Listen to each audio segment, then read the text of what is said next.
Bienvenue dans Street Corner.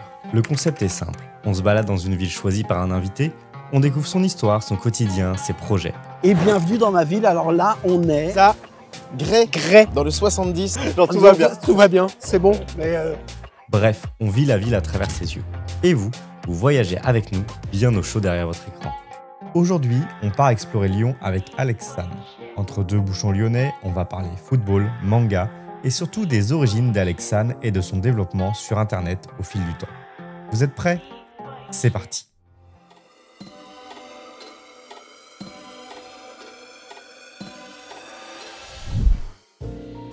Et bonjour, et bienvenue sur la chaîne Anjou Pop Corner, et on est sur un Street Corner. Quelle belle ville, regardez.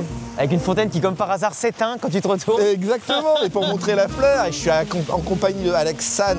Comment tu vas, Alex? Bah écoute, ça va. Un plaisir de vous recevoir à Lyon et de vous faire un peu visiter des coins et qu'on discute ensemble tranquillou. Pour moi, Lyon, je ne connais absolument pas, j'ai jamais fait Lyon. Ok. Alors que c'est quand même une ville hyper importante en France. Mais du coup, on va découvrir avec toi la ville, voir les recoins et un petit peu aussi connaître un peu ta carrière. Qu'est-ce qui t'a amené à être à Lyon et à avoir des chaînes YouTube sur les mangas et sur le football aussi. Sur le football aussi, c'est hyper important. C'est parti. Allez, vas-y, on commence à y aller. YouTube, en fait, tu vois, moi je me suis un peu retrouvé dedans à temps plein de manière un peu parachutée comme ça, quoi. Je l'ai pas choisi de base. Hein. En gros, alors ça part un peu d'une histoire un peu triste, mais c'est un peu marrant aussi maintenant quand j'y pense. Hein, mais en fait, c'était en 2016, fin 2016, et en gros, je devais partir en Erasmus à Madrid. Et en fait, mon père, à ce moment-là, perd son boulot pour une raison quelconque, et en fait, je me suis retrouvé pas avoir l'argent pour partir à Madrid. En gros, les bourses d'études, elles n'étaient pas suffisantes pour que je parte, et c'était pas assez, entre guillemets, avec l'argent de mes parents pour que je puisse profiter, parce que si je partais un an à Madrid, qui est ma ville de cœur pour le Real Madrid que je supporte, et que je profite pas, ça va rien. C'était juste pour survivre et faire mes études, je pars pas. Et donc en fait, je suis pas parti, mes potes sont partis la plupart, et certains ont déménagé de Grenoble et tout, et donc je me suis retrouvé un peu seul. Et du coup, je me suis dit, je voyais des gens comme à l'époque le chef Otaku, Lucas TV, Pose Manga qui faisaient des vidéos sur les mangas. J'en voyais d'autres qui faisaient des vidéos sur le foot, tu vois, mais le foot, je comptais pas en parler tout de suite.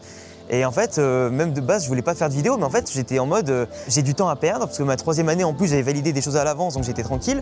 Et avec très peu d'heures de cours, je me suis dit, vas-y, je vais parler de ma passion à des gens, du coup, vu que j'ai personne avec qui parler, mais que je connais pas. Et du coup, je vais le faire à plus grande échelle avec YouTube. Et en fait, j'ai fait une vidéo, deux vidéos, trois vidéos. Et j'ai eu de la chance que ma deuxième vidéo ou troisième, je sais plus, elle a fait 100 000 vues à l'époque, vraiment dès le départ. Et en fait, cette vidéo, ça m'a propulsé un petit peu.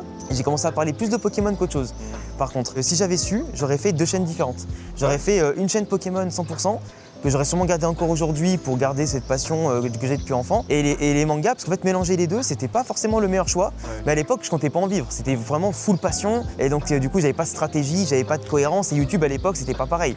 Tu pouvais te permettre de mélanger plein de trucs, alors qu'aujourd'hui, tout mélanger, c'est pas la bonne strat, tu vois. Et après, en fait, en 2021, je me suis retrouvé à finir mes études, à devoir chercher un taf. Sauf qu'en fait, j'ai eu un CDI. Au bout de 3 mois, j'ai arrêté.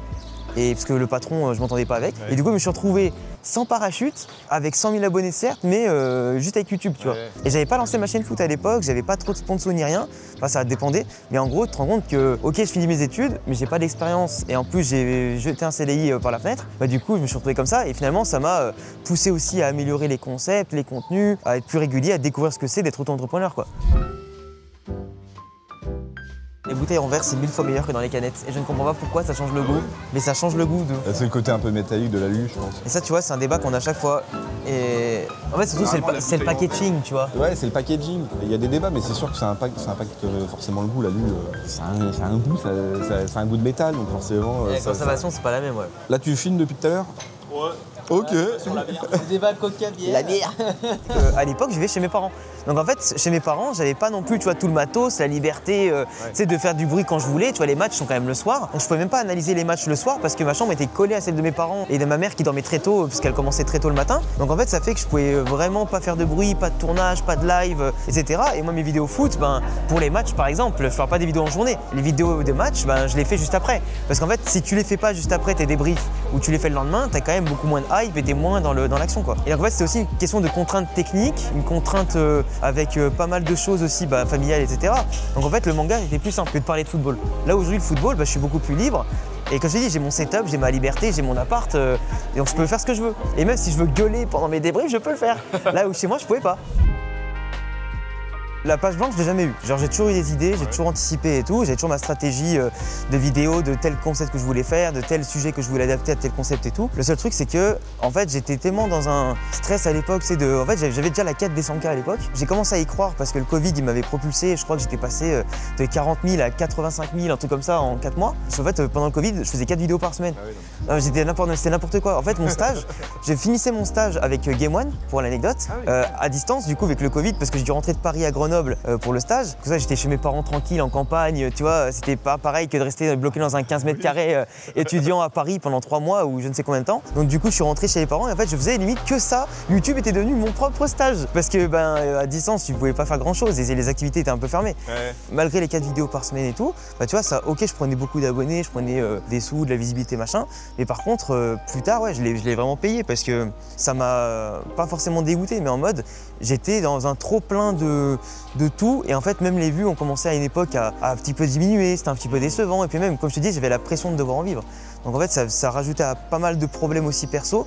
Ça avait une bulle qui avait explosé un peu et en fait là bien sûr ça a pris du temps avant de se restructurer, mais tu vois, j'ai commencé à lâcher les chevaux, à mettre un peu les freins. Fallait me retenir un petit peu parce que des fois, l'habitude c'est revient. Donc t'es là, d'habitude tu produis 2-3 vidéos par semaine, et là tu dois en faire plus qu'une. Donc t'es en mode, c'est pas grave, YOLO, mais faut l'accepter. Hein. Je me rappelle à l'époque, t'avais des David Lafarge qui sortaient 3 vidéos par jour. Moi je me disais déjà, une vidéo par tous les 2-3 jours, c'était déjà énorme.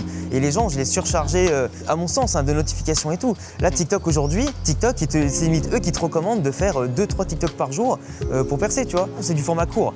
Donc le format court, la qualité, les gens, je vais pas te dire qu'ils s'en foutent, mais tu vois, c'est moins important de faire de la qualité sur du contenu court que du contenu long. Parce que le contenu long, garder les gens sur 15, 20, 25, 35 minutes, c'est quand même pas le même exercice. Tu vois, là où sur TikTok, même une vidéo de merde de 10 secondes, 20 secondes ou 1 minute 30, elle peut vraiment percer parce que tu as passé 2 minutes dessus, tu vois. Et tu sais qu'à un moment donné, je pétais un plomb parce que... Y a des ça pleut, ça... Vas-y, on va se mettre là.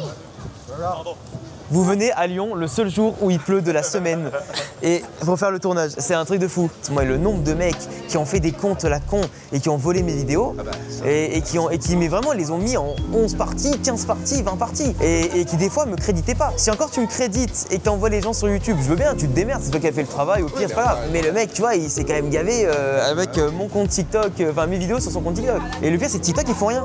T'as beau leur dire ouais, signaler le mec parce que le mec il prend mon contenu, bah ils s'en foutent. Parce que eux ils se gavent derrière en fait. Et TikTok oui, je veux bien comprendre que c'est aussi compliqué pour eux. Il faudrait qu'ils aient un système comme sur YouTube où un système soit de détection automatique, soit d'ayant droit. Ce qu'il faudrait faire, ce serait linker en fait entre eux les réseaux. Mais en fait, TikTok il déteste YouTube et YouTube déteste TikTok. Donc en fait, tu pourrais même pas créer un truc où tu links tous tes réseaux sociaux sur le même truc pour que tu aies une vérification automatique de l'identité, du machin. Mais le problème, c'est qu'eux ils s'en foutent, ils veulent rien savoir.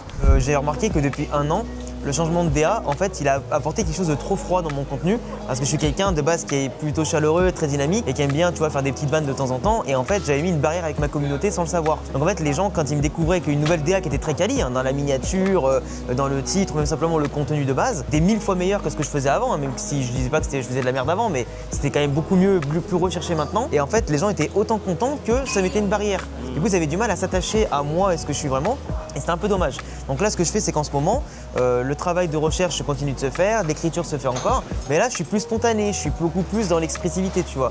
Donc en fait, c'est beaucoup plus vivant. Et même moi, je me retrouve plus et je m'éclate plus au tournage, c'est moins chronophage en fait. Pour la chaîne Manga Animé, je suis obligé d'avoir quand même un script et une cohérence, tu vois, pour que l'analyse se déroule bien, que je puisse introduire le sujet avec un bon hook, avec les gens qui sont bien drivés dans l'histoire, pour que même ceux qui connaissent pas trop le sujet, je les perds pas trop dès le début et après qu'ils se laissent entraîner dans le truc et dans l'immersion de la vidéo, tu vois. Et après, bah, pour la chaîne foot, par contre, le foot, c'est quand même mon sujet de prédilection phare, dans le sens où, tu vois, je fais du foot depuis que j'ai 4 ans, j'ai 29 ans, je maîtrise le sujet quand même plus que bien, tu vois, j'ai quand même passé des diplômes d'entraîneur de sport, etc., de football, où je peux entraîner techniquement à haut niveau jusqu'à les U17. Donc en gros, j'ai quand même des bons diplômes d'entraîneur, tu vois, donc ça me permet quand même d'avoir une légitimité aussi importante. Et de l'autre côté, bah, mon père aussi, tu vois, était un très bon joueur de foot au niveau amateur, mais un très bon joueur de foot à son époque. Et en plus, bah, lui m'a transmis ça, dans ma famille, ça m'a transmis ça. Et j'ai une famille espagnole, toi, qui est venue de l'immigration espagnole dans les années 60. Et en gros, bah, tu vois, on s'est transmis un peu la passion pour le Real Madrid, tout ça. Et en fait, moi, ça m'a toujours accompagné dès ma naissance. Donc en fait, le football, je prends ma caméra, j'ai le sujet en tête, je pose la caméra, je ne prépare absolument rien. Absolument rien. Je parle comme si je parlais à un pote. Et du coup, juste avec ta formation aussi d'entraîneur, est-ce que tu penses que tes analyses sont un peu plus poussées? Alors, je veux pas me jeter de fleurs, mais je pense que dans le game foot, à part Willow qui est vraiment au-dessus, vraiment, c'est pour moi, ce mec, c'est le numéro 1. Il n'y a pas mieux. Et l'autre jour, il a fait une vidéo avec Pep Guardiola. Donc déjà, à partir de là, tu vois le mec à quel point il pèse.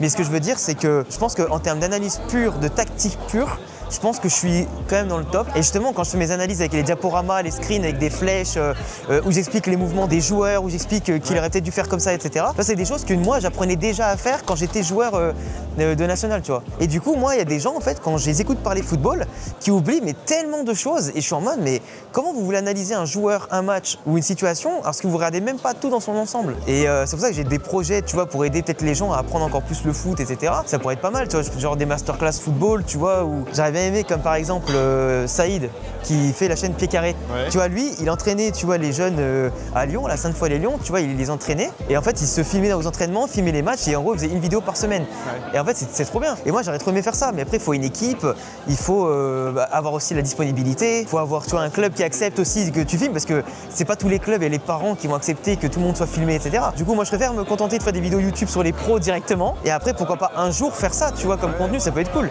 Mais en attendant, je suis juste content de partager ce que je pense être les meilleures choses. Après, moi aussi, je dois encore apprendre des choses. Hein. J'ai pas la vérité absolue, mais au moins, j'apporte un point de vue qui est travaillé, tu vois. Le public manga animé, où tu vois, j'ai quand même galéré à avoir 150 000 abonnés en 8 ans, bah tu vois, ces gens-là, ils sont toujours accrochés au montage, à ce que tu vas leur montrer. Si tu n'as pas de visuel, ils vont être saoulés. C'est un peu, tu vois, le public un peu plus jeune, un peu immature, qui est un peu, voilà, gangréné par TikTok et les signaux de, comment tu peux appeler ça, d'attention. Là où le public foot, c'est un public plus adolescent, plus adulte plutôt. Donc en fait, un public plus mature. Ils s'en foutent que tu mettes un beau montage. Eux, ce qu'ils veulent, c'est la simplicité, parce qu'en fait, ils ont l'habitude de quoi? D'écouter la télé, enfin de regarder la télé, les émissions comme le Canal Football Club, d'écouter la radio comme RMC Sport. Donc en fait, ils n'ont pas besoin de voir, ils ont besoin juste d'écouter. Après, moi, je mets quand même du visuel, parce que j'aime bien que les gens, ils aient quand même quelque chose à regarder, qu'ils comprennent de qui je parle. Dans le cas où peut-être c'est des gens un peu plus néophytes par rapport à moi, mais qui savent des fois que si je parle d'un joueur qui est moins connu, ils mettent un visage.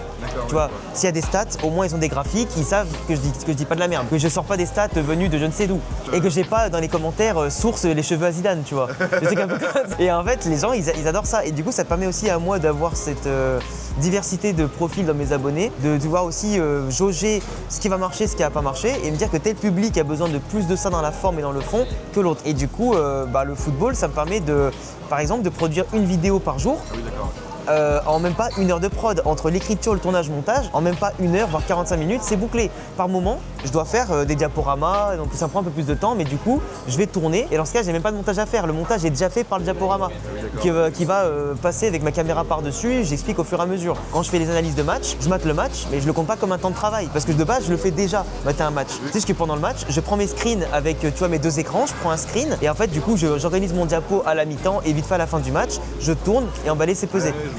Et en fait, du coup, les différences de profil, de public et tout ça, et même de production, une vidéo sur la chaîne manga, c'est 10-15 heures, voire plus à produire. Là où, du coup, j'en produis qu'une par semaine. Là où dans la chaîne foot, c'est 1 par jour. Mais pourquoi tu as choisi Lyon en fait quand tu as quitté En fait, j'avais mon école de commerce qui était là. En gros, j'ai quitté un master de prof des écoles où j'ai eu le concours d'ailleurs. Donc de base, je devais être prof de primaire ou maternelle. Ah bon. Alors, j'ai pas fait ce métier, enfin, je voulais pas faire ce métier par choix. Hein. Disons qu'en fait, j'avais fait une licence un peu générale, langue étrangère appliquée avec de l'éco, du droit. Et en fait, j'avais pas eu les choix que je voulais en master. Et en fait, j'ai fini faire le master prof des écoles. Et en gros, je l'ai eu. Et en fait, je me suis dit, j'ai pas envie que l'éducation nationale ou que l'État choisisse à ma place où je vais vivre. Et en fait, je suis tombé sur une annonce de mon école de commerce qui était spécialisée en jeux vidéo. Et je me suis dit, ok, c'est une nouvelle école, elle vient d'ouvrir, mais au moins ça me permettra peut-être de bosser dans le jeu vidéo, un peu comme j'ai fait notamment pour Game One, tu vois, par exemple. Et tu vois, j'ai fait ça. Et du coup, mes parents, ils m'ont dit, bon, on est moyen chaud, mais j'avais quand même de l'argent de côté, j'avais bossé les étés, j'ai rebossé l'été pour avoir de l'argent pour payer l'école. On est parti à Lyon et puis après je me suis installé là pendant maintenant depuis 2019, je suis là quoi. Et t'as pas passé le cap d'aller à Paris? En vrai c'est vrai que tous les créateurs de contenu ils y vont. Bah oui. Mais moi je me suis dit ok je rate des opportunités parce que je suis pas proche des gens de Webedia, je vais pas à toutes les soirées tu vois qu'ils font pour les créateurs de contenu. Mais au final je me suis dit est-ce que vivre dans une ville qui m'intéresse pas et rater ça c'est si important? Au final, non. Et au-delà de ça, tu vois, même le coût de la vie tout court, tu vas au resto, boire un coup, c'est beaucoup plus cher. Même si je gagne correctement ma vie, tu vois, c'est pas... l'ambiance de Paris me va pas. Donc m'enfermer dans un truc que j'ai déjà testé 9 mois et qui m'allait pas, C'était pas. Après bon, j'ai vécu à Nanterre et à Aubervilliers, c'était pas non plus les meilleurs exemples. Mais quand je bossais à la Défense ou à côté et que je bossais machin, tu vois, ça me donnait pas envie de vivre à Paris, tu vois. On peut m'expliquer pourquoi il y a une tour Eiffel là-haut là? Bon, on a voulu plagier, écoute, hein. D'accord que c'est. Après, tu vois, si je peux faire une take vite fait, je trouve que la tour Eiffel, pour avoir vécu à Paris et l'avoir vu plusieurs fois, honnêtement, je trouve que c'est le monument le plus éclaté de l'histoire. Oh là là là. C'est vraiment surcoté à la mort. Je me dis, il y a des gens, ils traversent le monde pour voir ça. Je me dis, putain, la déception, quoi. Alors, c'est beau la nuit, c'est très beau la nuit illuminée. Mais bon, regarde, tu regardes, la tour Eiffel lyonnaise, elle a rien à lui envier. Ouais. Elle a rien à lui envier, cette petite tour Eiffel là. On se demande ce qu'elle fout là, quoi, c'est juste ça. Mais... Je sais pas non plus, je t'avoue que je sais pas. Tu vas te taper tous de la communauté parisienne qui a dit ça, moi, qui j'aime pas les Parisiens, de toute façon, vous êtes tous aigris, vous faites tous la gueule. Depuis qu'on a gagné la Ligue des Champions. Alors là, encore pire. On entend que ça, que ça. En vrai, c'est cool qu'ils aient gagné, mais c'est vrai que maintenant, t'entends que ça, putain. Mais 5-0, bordel, en finale de Ligue des Champions. C'est vrai que c'était beau. Pour l'anecdote, j'étais en enterrement de vie de garçon pendant le match. On a quand même maté le match d'un œil plus ou moins attentif quand on pouvait. C'est vrai que c'était beau quand même à voir, hein. Mais c'était mérité. Parce que YouTube, surtout, c'est pas un milieu comme un autre. Enfin, techniquement, quand t'es auto-entrepreneur, c'est un peu pareil partout. Ça peut être des moments incertains, des moments où tu vas peut-être plus vendre et tout. Mais YouTube, c'est plus au niveau de la visibilité. Et tu sais, c'est un peu dépendant des publicités. Par exemple, les mois de janvier, février ou encore les mois de juillet et août, c'est là où il y a le moins de publicité. Donc en général, c'est là où les vidéos sont les moins poussées, les moins mises en avant. Et en final, ça fait que si tes vidéos sont moins mises en avant, tu gagnes moins d'argent, mais en plus, il y a moins de pubs.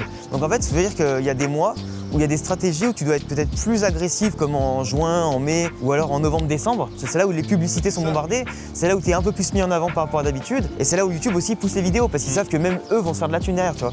Et en vrai, c'est les stratégies comme ça qu'il faut anticiper, savoir qu'il y a des mois où tu vas devoir peut-être moins produire, mais dans ce cas, ça te permet peut-être d'avoir plus de temps pour développer les vidéos pour les périodes un peu plus fastes. Et après, ouais, comme tu disais, les sponsors, c'est devenu le modèle économique et dans tous les cas, les gens maintenant sont habitués. À l'époque, les gens, je te rappelle, 2017 ou même 2016, 2018, les gens ils râlaient dès qu'il y avait une sponsor parce qu'ils comprenaient pas que tu devais vivre de YouTube, que c'était un métier. Là aujourd'hui, les gens savent, ils ont inculqué cette notion que c'est un métier, créateur de contenu au sens large, pas que youtubeur. Et en gros, le fait d'avoir des sponsors et tout, ils savent que c'est pour arranger le youtubeur et en même temps pour créer des projets encore plus gros. Tu vois, moi par exemple, quand je voulais faire mon projet Blue Lock à l'époque, c'était un gros projet, on était avec 10 potes, je voulais reproduire les mini-jeux d'un manga qui s'appelle Blue Lock. Ouais. En gros, c'est du foot à élimination où à la fin il n'en reste plus qu'un. Une vidéo de mini-jeux, on était 10 et à la fin, en mode Battle Royale, ça faisait le vainqueur. Et après on a fait un match, tu vois, ça m'a quand même coûté un peu d'argent pour avoir des cadreurs, avoir le lieu, réserver le lieu et à payer pour tout le monde. En gros, c'est un Soccer 5 que tu payes, donc il faut vraiment réserver pour tout le monde le terrain pendant 3 heures, le temps de tournage, etc. Donc le personnel et tout, ça coûte super cher. Après la vidéo, je l'ai montée tout seul, mais tu vois, si j'avais voulu la déléguer, cette vidéo, honnêtement, ça m'aurait coûté encore 1000 fois plus cher. Et tu vois, ce qui est un peu traître avec YouTube et les réseaux comme ça, c'est qu'en fait, même si tu as des concepts qui marchent, en fait, du jour au lendemain, ils peuvent s'écrouler et tu comprends pas pourquoi. Et en fait, j'ai fait en fonction aussi, tu vois, de qui j'avais choisi dans mon tournage. En gros, j'avais essayé de prendre des potes de YouTube, de TikTok et machin qui avaient une certaine visibilité. Donc en gros, je me suis dit, normalement, avec cette tête d'affiche là qu'on est tous, on dépassait tous les 100 000 abonnés ou un peu plus, il va y avoir certains qui dépassaient les 200 000 ou 500 000 sur TikTok. Je me suis dit, normalement, on peut peut-être viser, aller au moins 50 000 vues et franchement, ça renta vraiment tout, tu vois. Ouais. Et en fait, on les a atteints assez facilement et rapidement. Tu vois, tu peux pas prévoir à l'avance. Tu vois, surtout quand c'est un nouveau concept, un nouveau format, c'est difficile d'amener la marque en lui disant, ouais, on va faire ça de tout nouveau, mais faites-nous confiance, ça va passer, tu vois. Tu sais, j'ai mon entreprise en freelance, j'ai ma chaîne YouTube, la deuxième, la foot, du coup, la foot est à mon sens plus la principale aujourd'hui, mais si elle a moins d'abonnés, mais elle a quand même 105 000 abonnés aujourd'hui. D'ailleurs, on a passé les 100K là en début mai. Donc du coup, très content d'avoir eu mon deuxième trophée à la maison dans le décor.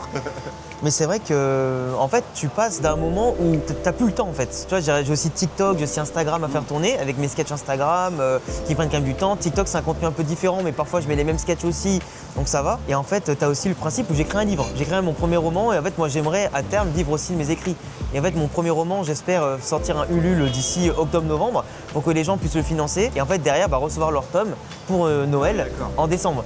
Ah ouais, non mais d'accord, mais tu te rajoutes des trucs, mais c'est un roman quoi Alors je peux pas trop en parler ici, le synopsis, mais en gros c'est de la romance comédie avec un peu de fantaisie. Mais en fait c'est vraiment plus de la rom-com, un peu comme pour ceux qui connaissent la ref Kaguya-sama, où en fait c'est de la romance, mais juste c'est pur de la comédie en fait. C'est un roman, on est bien d'accord, ouais. C'est pas un roman graphique ou un manga. Non, c'est vraiment un roman. Il y aura peut-être quelques illustrations comme ce qu'on appelle les visual novels ou les light novels au Japon, tu vois, les romans un peu plus légers avec des images, mais il y a rarement c'est une par chapitre ou une tous les 3 chapitres, tu vois. Et en gros, c'est sûr que les gens, ils voient un peu le personnage à qui ils parlent, les personnages principaux. Et en fait, à terme, terme, si le roman marche bien, bah pourquoi pas trouver une dessinatrice, et j'insiste, une dessinatrice, parce qu'en fait je pense qu'un dessinateur, ça dépend, peut-être qu'un mec il aura la sensibilité que moi je veux, mais en fait là pour une histoire comme ça, je pense qu'une femme dessinera mieux ce que je pense que ça va être.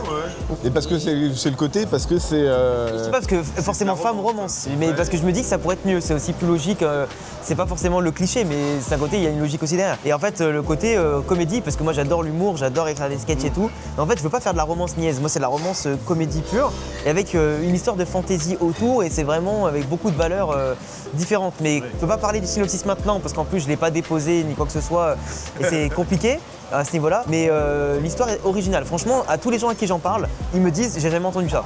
Putain, mais vas-y, dans petit trop là, moi je veux... Mais vous recevrez votre exemplaire quand il sortira. Donc vous serez content déjà, tu vois. Et j'attendrai vos retours avec impatience. Tu gagnais déjà ta vie en 2021 quand le CDI s'est arrêté? YouTube me rapportait même pas un SMIC, tu vois. Ah oui, d'accord. Donc sauf s'il y avait des sponsors. Et du coup j'étais un peu en mode en galère, et après je me suis dit bon, va falloir que je trouve des solutions, et c'est à partir de là aussi où j'ai commencé à vouloir créer mon auto-entreprise avec aussi mes services en freelance, où je fais de la com pour des boîtes, tu vois, où j'en fais leur stratégie sur les réseaux pour les aider à vendre leurs produits, leurs services et machin. Et en fait, en alliant les deux, bah, j'avais moins de pression sur les vidéos. Et en fait, ça m'avait évité aussi de trop sombrer après un burn-out. Parce que j'ai fait un gros burn-out. YouTube, en fait, vraiment, entre les études, le taf et les stages, en gros, je faisais 3 vidéos par semaine. Et j'étais vraiment, dès que je finissais ma vidéo, dès qu'elle était uploadée, je passais à la suivante. En fait, c'était vraiment... et des fois, je me rendais pas compte à quel point ça me rendait malade, tu vois, de dire « Ah, il faut absolument que je pense à la prochaine ». Du coup, j'y pensais, je l'écrivais, je la tournais, je la montais, et c'était comme ça tout le temps. En gros, j'ai une organisation, c'est simple. En gros, j'essaie en général d'écrire le plus de sketchs possible et de vidéos courtes possible. Comme ça, en une session ou deux, je tourne tout pour la semaine ou un peu plus. Comme ça, après, en une session de grosse session de montage, tu sais, c'est du contenu court, donc en vrai, ça va assez vite. Comme ça, je peux avoir mon stock de contenu court, je suis tranquille. La chaîne foot, comme je t'ai dit, c'est même pas 1 heure par jour. Et des fois, je fais même la vidéo la veille pour le lendemain. Donc en fait, c'est une organisation à prendre. Et après, je fais aussi beaucoup de sport. Je vais à la salle 4 fois par semaine, je cours. J'ai fait un semi-marathon le mois dernier. Donc tu vois, je cours 3 fois par semaine aussi. Donc tu vois, j'ai mon rythme de sportif et tout. J'arrive quand même à voir mes potes, etc. Mais c'est vrai qu'il y a des journées, bah tu vois, au lieu des fois de me poser devant clair-obscur sur PS5, ou alors à lire des mangas, et ben malheureusement, et ben je dois sacrifier ce petit plaisir parce que j'ai du taf à faire. Après, c'est toujours du plaisir. Mais c'est vrai que je me pose moins que la plupart des gens devant une console. Je stream moins parce que bah, j'ai pas le temps de streamer forcément. J'ai fait une pause de 6 mois. Donc là, je reprenais à peine l'autre jour vite fait de temps en temps en disant les gars, je reviens mais ne vous emballez pas, je reviens une fois de temps en temps quand j'ai le temps et donc je fais pas de planning. Mais tu vois, c'est ça faire des choix. C'est que Twitch à l'époque j'étais à fond dedans et ça me rapportait que 100 balles par mois pour 20 heures de stream par semaine. Donc 80 heures par mois pour 100 balles à la fin. Mine de rien, c'est 2 heures, 3 heures de stream mais qui te bouffent de l'énergie. Donc après, t'es mort. Tu dois encore, imaginons, si je dois écrire des sketchs, je peux pas. Si je dois tourner, je peux pas parce que c'est tard. Et en fait, mine de rien, tu dois éliminer ce qui prend trop de temps et ce qui te rapporte peu et te focus sur des choses qui te passionnent tout autant. En fait, c'est des choix. Tu peux pas tout faire. T'as que 24 heures. Toi, c'est quelque chose qui t'impacte beaucoup, les chiffres, que ce soit le nombre de likes? Alors non. Alors je vais pas dire que ça m'impacte pas, pas forcément en termes financiers, parce que quand tu es youtubeur à temps plein et auto-entrepreneur, en fait, ben, forcément, tu as une stratégie à suivre, tu as une stratégie de réseau à avoir, parce qu'il te faut quand même assurer un certain nombre de stats par vidéo pour avoir une moyenne assez cohérente. Et en fait, avec tes concepts forts, avec tes sujets forts qui peuvent être tendance sur le moment, qui correspondent à ce que les gens recherchent, à ce que l'algo va mettre en avant, tu vois. Et en fait, c'est vrai que tu es obligé, même si de base, les chiffres, c'est pas ce qui représente la qualité de ton travail, tu es obligé quand même d'assurer ça, parce que si tu as une bonne moyenne, bah, tu vas attirer les sponsors. Et du coup, les sponsors, ça te permet derrière soit de prendre un monteur, de payer une équipe pour déléguer un petit peu, on va en reparler un petit peu après de tout ça, mais c'est vrai que ça te permet quand même d'avoir plus de marge.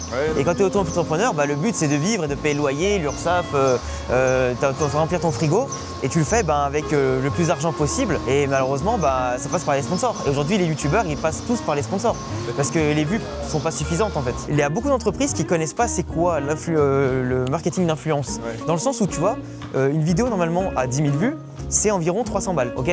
Et après tu multiplies, et en gros normalement une vidéo à 100K c'est en général entre 2500 et 3000 balles qui doivent payer. Et en gros, donc à partir de là, tu vois, les entreprises, elles font en général une moyenne, ou alors des fois elles te payent au CPM, enfin bref, c'est un peu chiant. Mais en gros, il y a des youtubeurs qui des fois vont arriver, ils vont dire « Ah ben moi, vous inquiétez pas, hein, moi je vous le fais pour 400 balles ou 300 balles. » Parce que les mecs, ils font des vues de fou, tu vois. Et en fait, à cause de ça, il y a des fois, il y a des entreprises qui viennent me voir, surtout sur le foot, et qui me disent « Mais il y a votre collègue là, il a tant d'abonnés, il a tant de vues, il me l'a fait pour 400 balles. » Je lui dis « Mais moi j'en ai rien à foutre de ce qu'il a dit lui. C'est son problème s'il a pris pour 400 balles.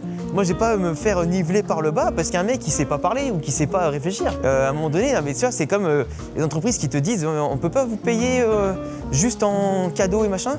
Chez les frères, moi le loyer et le frigo, je le paye en cadeau aussi. Et puis même de l'autre côté, quand le mec il me dit oui mais la visibilité on n'est pas sûr, mais attendez, quand vous à l'époque, les entreprises à la con là, vous payez des panneaux publicitaires dans la rue. Quand une entreprise, elle paye 50 000 € TF1 pour avoir un spot de 10 secondes entre le match de Ligue des Champions et Top Chef, t'en sais rien si ça marche. Ce qui est paradoxal, c'est qu'on se professionnalise parce qu'on peut avoir des agents. Moi j'ai un agent par exemple, tu vois, qui check les sponsors pour moi et tout. Mais par contre, à l'inverse, t'en as qui tirent tout vers le bas. Et du coup, ça rend plus difficile la tâche aux créateurs de contenu qui sont plus pros. Parce que du coup, tu te confrontes à des entreprises qui connaissent pas les normes et d'autres qui sabotent en fait. En plus, tu sais, quand tu dois payer des factures et tout, tu vas pas faire un truc à 150 balles quand tu as l'URSSAF, il te prend bientôt le quart et bientôt la moitié, tu vois, dans ce pays de fou là. Moi, tu vois, j'ai déjà eu des problèmes avec des sponsors, notamment une vidéo que je m'étais saigné, nuit blanche, etc. à faire. C'était pour un service qui s'appelle Inconi, un truc comme ça, là, qui gère les gestions de données personnelles. Et eux, ils me l'ont mis à l'envers au dernier moment, genre en mode, ils avaient tout validé. Et en fait, ils m'ont dit au dernier moment, ah, il y avait un truc à changer. Sauf que moi, j'étais parti au Danemark. À ce moment-là, ma vidéo était déjà sortie et je leur avais dit. Et du coup, ils m'ont dit, ah bah non, on vous paye pas. Et du coup, j'ai dû cutter ma vidéo avec l'outil YouTube là qui est pas pratique. Ah, c'était un enfer. Des fois, toi, tu vas te lancer dans, je sais pas, une sponsor, tu vois, avec une entreprise qui te croit, enfin qui te paraît être bonne. Et au final, ils te la mettent à l'envers. Ou des fois, tu vas apprendre des dessous un peu chelous et t'auras la communauté qui peut vraiment te le faire ressentir. S'ils sont cool avec toi, ils vont juste te faire remarquer que la sponsor, elle était pas bonne et que t'as merdé. Putain, il y avait un trou là. Et après, par contre, si des fois, t'en as qui sont moins bienveillants, ils vont te faire regretter, ils vont se dire allez toi je te boycotte, tu vois, ça peut arriver. En fait, et même aujourd'hui, tu vois, avec tout ce qui se passe dans le monde, si t'as un mot travers, si t'as un mot machin, ça peut très vite se retourner contre toi. C'est la même chose avec une entreprise qui est soi-disant à boycotter. Si jamais tu fais un partenariat avec, c'est chaud. En fait, le problème c'est que les gens aussi s'inventent des trucs politiques. En fait, même des trucs que toi tu penses pas que ce le soit, t'en as, ils vont t'inventer je ne sais quoi comme connerie et te dire que ça l'est. Mais tu sais, en gros, des fois tu finis dans un thread Twitter avec tel youtubeur a collaboré avec McDo, il a collaboré avec tel truc. Alors que frère, il y avait rien, tu vois, c'est vous qui inventez des polémiques plus loin. Et les mêmes qui disent ça, souvent ils mangent un McDo d'ailleurs. Donc au final, tu dis, bon, plus t'es authentique aujourd'hui, et d'ailleurs c'est pour ça qu'on parlait tous les deux de McFly et Carlito tout à l'heure. Ces mecs-là, aujourd'hui, ils sont passés de contenu, c'était eux les premiers un petit peu à faire des gros concepts, tu sais, divertissement avec une grosse prod, etc. Et en fait, aujourd'hui, passer du produit à des concepts authentiques où ils font une vidéo par jour ou une tous les 2 jours, mais tu vois, je préfère largement, et dans les commentaires, peut-être qu'ils seront d'accord les gens, le concept authentique et plus simple, c'est 1000 fois mieux parce que ça met moins de pression. Et en fait, le truc, comme tu dis, c'est que quand tu rentres dans l'engrenage de vouloir faire plus, améliorer la qualité, des concepts toujours plus fous et satisfaire les gens qui seront jamais satisfaits parce qu'ils s'attendent toujours à des trucs de dingue et que t'as peur de les décevoir avec un truc plus simple, c'est qu'en fait c'est malsain. Et au bout d'un moment, tu avais creusé l'écart entre les gros youtubeurs ou créateurs de contenu et les moyens qui n'avaient pas l'argent et les équipes pour faire ça, et les petits encore pire, je te parle même pas de ça. Mais vraiment, tu avais un écart de ouf entre ceux comme moi qui avaient 150 000 abonnés ou 200 000, allez 300 000, et ceux qui avaient 500 000, 600 000 ou 1 million. Et ça commençait à se creuser, tu vois. Ces gens qui font tous du copinage et qu'en plus ils ont tous les mêmes sponsors, les mêmes contacts et les mêmes agents, ça creusait l'écart, exactement. Donc en fait, c'était un peu des inégalités. Là où le côté authentique, et aujourd'hui, je le répète, mais aujourd'hui, n'importe qui, avec une bonne stratégie entre les shorts, le contenu long et tout, peut se faire sa place. Mais il faut charbonner, il faut s'améliorer et être authentique à fond. J'ai jamais pubé ma chaîne foot sur la chaîne manga. Et en fait, parce que moi, je voulais vraiment que les gens, tu vois, je voulais vraiment le public, tu vois, parce que t'as toujours le cas où les gens vont s'abonner, tu sais, pour se dire, allez, c'est Alex, vas-y, je m'abonne. Et après, ils regardent pas, tu vois, je m'en fous de ça. Moi, je veux vraiment des gens qui soient là, tu sais, qui regardent à fond. Et en fait, le truc, c'est que quand tu veux passer ces paliers-là derrière, et qu'il te faut quand même, tu sais, travailler ton image. Donc, quand on disait tout à l'heure sur Insta, sur TikTok, sur machin, le but, c'est qu'en fait, tu sois visible quasiment partout. Pour que les gens, ils t'oublient jamais, parce qu'il y a tellement de distractions de gens qui commencent, d'autres qui sont encore là depuis longtemps, que faut que tu t'imposes sur le long terme et en même temps que tu te dises pourquoi ils doivent te suivre plus qu'un autre, tu vois ce que je veux dire? Et en fait, c'est ça aussi qu'il faut travailler, et même si tu le fais consciemment ou inconsciemment, j'y réfléchis, je me dis, comment je vais faire maintenant pour tu vois, faire x10 de ce que j'ai maintenant, tu vois. Et ça, c'est hyper dur. Et moi, franchement, même si un jour on me dit tu devais t'arrêter là, honnêtement, je serais très fier. Je serais très très fier. Après, évidemment, j'aurais quand même cette frustration parce que je suis assez ambitieux quand même. Et je me dis, putain, maintenant qu'on en est là, on peut pas s'arrêter là, tu vois ce que je veux dire? Après, quand tu vois que, tu vois, par exemple, ma chaîne foot, tu vois, je l'ai ouvert en 2021, je pensais jamais que j'allais réussir à la monter à 100 000 abonnés aussi, parce qu'il y a tellement de youtubeurs football, il y a tellement de concurrence avec les radios, les chaînes télé, etc. C'était extrêmement dur. J'ai quand même réussi à me faire une place pour ce que je suis, et aujourd'hui, les gens maintenant ils me réclament des vidéos, parce que j'en sors déjà beaucoup, tu vois, mais ils en réclament toujours plus, donc ça me fait plaisir. Mais c'est vrai que, tu vois, il y a des milieux qui sont peut-être plus durs que d'autres. Et en fait, il y a des milieux aussi plus niches où tu vois, les gens, aujourd'hui, tu sais même plus ce qu'ils veulent, entre des documentaires, entre des vidéos concept sketch, ce qu'ils veulent du divertissement et ce qu'ils veulent. Et tu vois, justement, quand je te parlais tout à l'heure de remise en question avec ma DA storytelling qui était trop froide et maintenant que je veux remettre avec un peu plus de chaleur, entre guillemets, en fait, ça venait aussi de là. Parce qu'en fait, les gens, moi je constate qu'ils ne veulent pas d'analyse pure et dure quand ils sont trop jeunes. Parce que déjà, de 1, ils n'auront pas le même avis dans le sens où ils sont pas dans l'envie de creuser plus que ça les personnages, les histoires, etc. Eux, ce qu'ils veulent, c'est être divertis, qu'on leur apprenne 2-3 trucs et les gens sont contents. D'où fait que la simplicité, c'est aussi une arme en fait. Et il y a des gens, en fait, il faut s'adapter au public, suivant l'âge, suivant leur ambition. Et t'en as, ils recherchent pas la même chose. Ou du moins, ils recherchent pas ce que toi, tu penses qu'ils recherchent. Et là, c'est un peu chaud. Et il faut faire le compromis sur YouTube entre ce qui me passionne, ce qui peut marcher, et globalement ce qui est aussi rentable. Parce que tu vois, quand tu es youtubeur à temps plein, que tu en vis et que tu as des stats à assurer, des sponsors à avoir et tout, parce qu'il ne faut pas les brusquer si d'un seul coup tu as des 5 000, 20 000 vues, tu vois, si tu as le yo-yo, tu vois, et ben malheureusement, tu fais pas toujours ce qui te plaît. Et ça, c'est un peu dommage. Parce que tu sais très bien que si par exemple je parle de tel manga pas ouf ou quoi, ou pas connu, bah, ça a moins marché qu'une œuvre mainstream. Et du coup, est-ce qu'il faut que j'accepte pendant un moment de faire que du mainstream pour assurer des stats et donc des sponsors, ou est-ce que je me fais de temps en temps une vidéo pas mainstream au risque qu'elle ne marche pas et que ben, d'un seul coup ma moyenne chute et que à terme ben, les sponsors ne viennent pas quoi.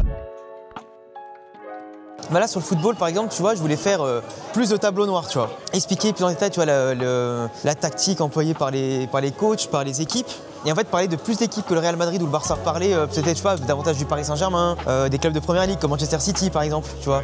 Essayer de viser un public plus large parce que je me dis, ok, ça y est, on a 105 000 abonnés maintenant, il faut quand même aller chercher peut-être un public plus large et simplement me faire kiffer en parlant de plus de matchs, plus d'équipes et voir si je peux fidéliser plus de gens, tu vois. Et même au-delà de ça, ben, varier un petit peu les sujets, c'est quand même pas rien. Après, pour la chaîne manga, bah là l'objectif c'est de revenir, comme je disais, sur un truc beaucoup plus drôle, beaucoup plus avec des sketchs, de l'analyse, etc. Mais juste me faire kiffer, retrouver un peu le fun que j'avais un peu perdu en faisant des analyses trop chronophages et un peu trop froides. Et au fait, il y avait aussi le côté, je voulais retrouver le fit and fun. Tu vois, essayer pourquoi pas de remettre un peu plus de divertissement. Quand je te parlais de mon projet Bullock par exemple, bah, essayer de faire d'autres trucs comme ça, mais sur d'autres mangas, d'autres séries. Et en fait, c'est là aussi où tu retrouves le plaisir de tourner. Et je considère que si toi, tu as le plaisir de tourner, bah, les gens ils vont être plus captés, tu vois, par ce que tu fais, ce que tu dis. Et en vrai, c'est pas gagné, mais en gros, c'est le principal. Si toi tu kiffes et que les gens kiffent aussi, bah, tout le monde le remarque et en fait, c'est là où ça s'améliore et qu'après tu peux lancer d'autres choses encore plus passionnantes, quoi. Moi, je préfère, dans mon entourage, que ce soit ma famille, mes potes ou même les gens que je connais pas, qui me disent « Alex, tu fais de la merde ». Parce que je préfère qu'on me dise ça, plutôt qu'on me dise « Ah, c'est trop bien ce que tu fais, j'adore tes vidéos, machin ». Oui, ça fait plaisir, mais par contre, ça ne me remet pas en question.